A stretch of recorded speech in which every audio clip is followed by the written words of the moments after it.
dan sebelumnya perkenalkan nama saya Putri Lira Septina dengan NPM 2411080156 dari Fakultas Tarbiyah dan Keguruan Prodi Bimbingan Konseling Pendidikan Islam semester 2 dari kelas B. Kepada yang terhormat Bapak Dr. Ali Murtada MSI sebagai dosen pengampu saya, di sini saya akan membuat video presentasi untuk memenuhi mata kuliah Islam dan lingkungan hidup dengan materi yaitu kerusakan lingkungan dan kontribusi Islam dalam pemeliharaan lingkungan hidup. Lingkungan adalah bagian penting bagi kehidupan manusia, namun eksploitasi berlebihan menyebabkan kerusakan alam. Islam mengajarkan tanggung jawab moral dan spiritual dalam menjaga lingkungan sebagai bentuk rahmat bagi seluruh alam. Apa sih kerusakan lingkungan dan kontribusi Islam dalam pemeliharaan hidup itu? Jadi, lingkungan kan bagian yang gak terpisahkan dari kehidupan manusia.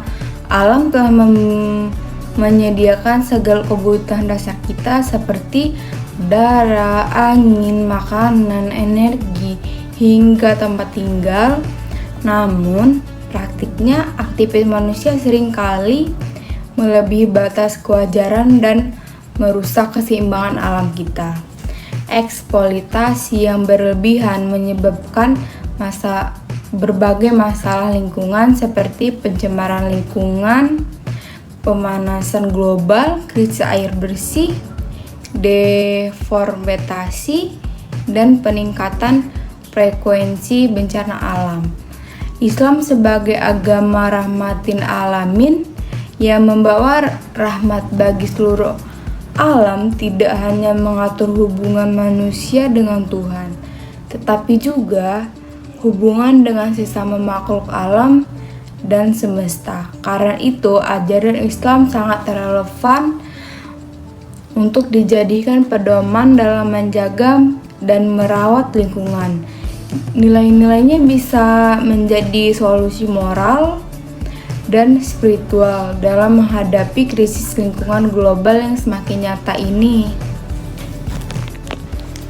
Kerusakan lingkungan itu ada bentuk-bentuk kerusakan lingkungan dan juga penyebab dari kerusakan lingkungan. Kerusakan lingkungan terjadi dalam berbagai bentuk seperti pencemaran air dan udara akibat limbah dan emisi karbon, penggundulan hutan yang memicu banjir dan hilangnya flora fauna, pemanasan global yang menyebabkan cuaca ekstrim, serta peningkatan sampah plastik dan elektronik.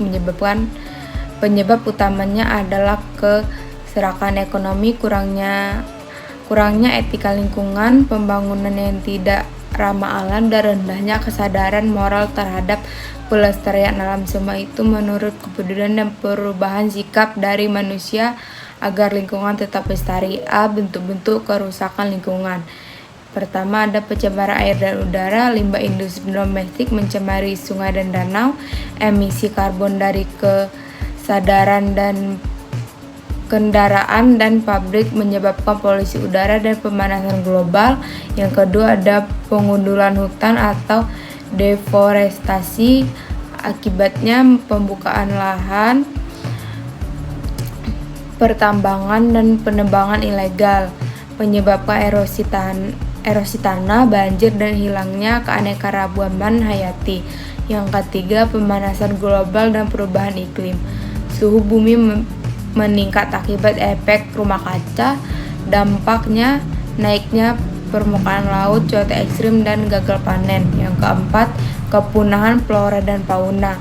Habitat yang rusak menyebabkan banyak spesies punah.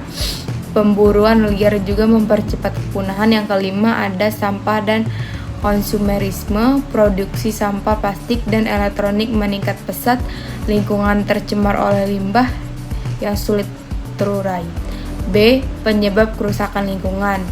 Keserakan ekonomi, contohnya orientasi terhadap keuntungan jangka pendek, kurangnya etika lingkungan, manusia merasa superior atas alam, pembangunan tak ramah lingkungan, maksudnya industriasi tanpa kajian dampak lingkungan. Yang terakhir, ada minimnya kesadaran spiritual, dan moral terhadap alam.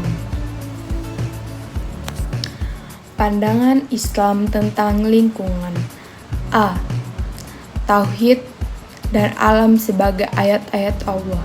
Dalam Al-Quran, alam disebut sebagai tanda-tanda atau ayat kekuasaan Allah. Dalam Quran surat Al-Baqarah ayat 164 dan Quran surat Al-Rum ayat 41. Hal ini menunjukkan bahwa alam bukanlah objek mati tetapi memiliki kedudukan spiritual yang tinggi dalam Islam. Manusia sebagai khalifah. Quran surat Al-Baqarah ayat 30. Allah mengangkat manusia sebagai khalifah di bumi. Khalifah bukanlah penguasa mutlak, tetapi pemelihara dan penjaga keseimbangan alam. Larangan membuat kerusakan. Dalam Quran surat Al-A'raf ayat 56, dan janganlah kamu berbuat kerusakan di muka bumi setelah Allah memperbaikinya. Islam menekankan perbaikan, islah, bukanlah kerusakan, fasad. Prinsip-prinsip etika ekologis Islam. Yang pertama ada tawazun atau keseimbangan. Alam diciptakan dalam keseimbangan. Dalam Quran surat Ar-Rahman ayat 7-9. Menjaga keseimbangan ekologis adalah amanah manusia. Yang kedua ada mas'uliyah, tanggung jawab atau tanggung jawab. Manusia akan dimintai pertanggungjawabannya atas kerusakan yang dibuatnya. Dalam Quran surat Zalzalah ayat 7-8.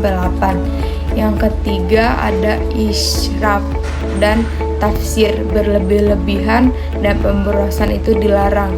Quran surat Al-A'raf ayat 31, dan janganlah kamu berlebih-lebihan, sesungguhnya Allah tidak menyukai orang-orang yang berlebih-lebihan. Yang keempat ada maslahah atau kebaikan kolektif. Tindakan ekologis harus mempertimbangkan berkelanjutan untuk semua makhluk. Yang kelima ada amanah dan adil. Alam adalah titipan Allah, penyalahgunaan sumber daya adalah pengkhianatan amanah.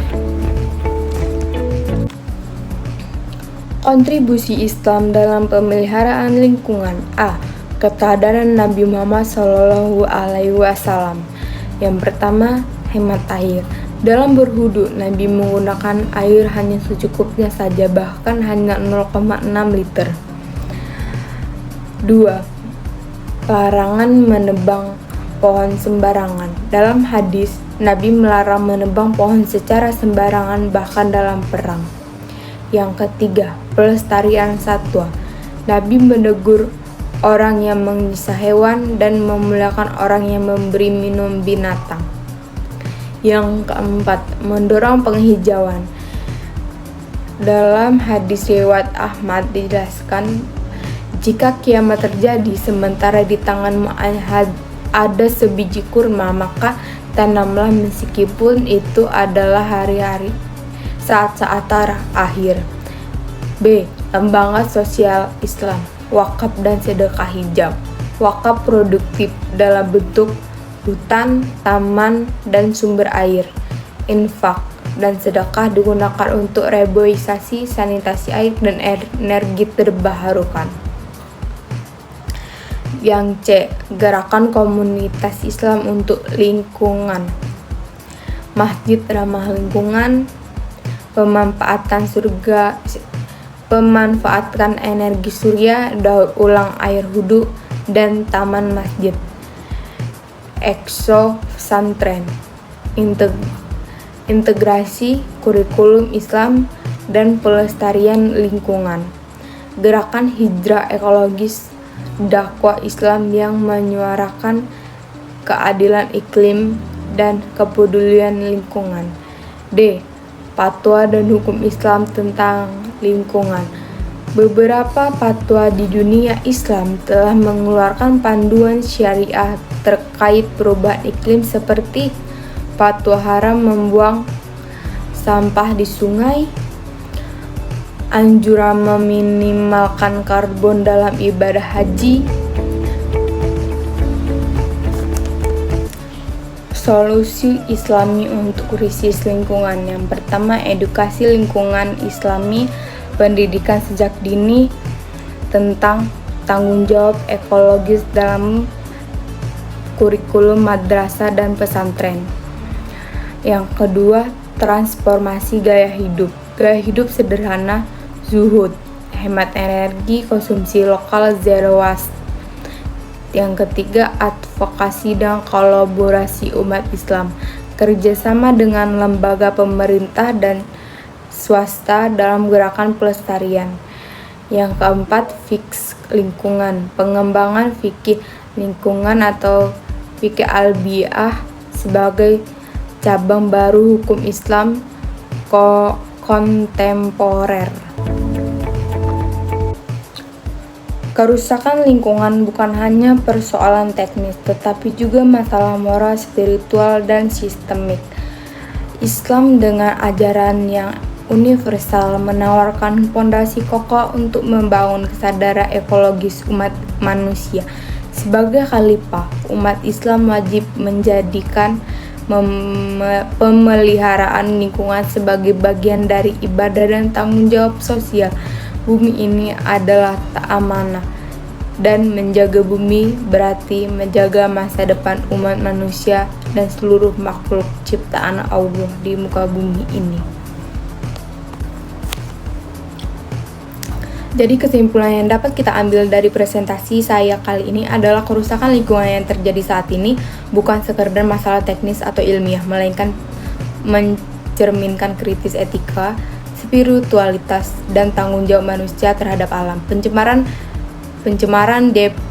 deforestasi, pemanasan global, hingga kepunahan spesies merupakan akibat dari keserakahan ekonomi, sikap antroposentris, atau menganggap manusia sebagai pusat segalanya,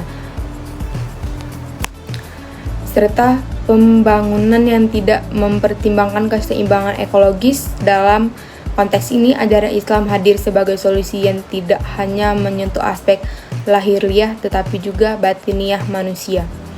Islam memandang alam sebagai bagian dari ayat-ayat Allah yang menunjukkan kebesaran dan kekuasaannya. Manusia diberikan amanah sebagai khalifah di bumi, bukan untuk mengeksploitasi tanpa batas dan memperbaiki.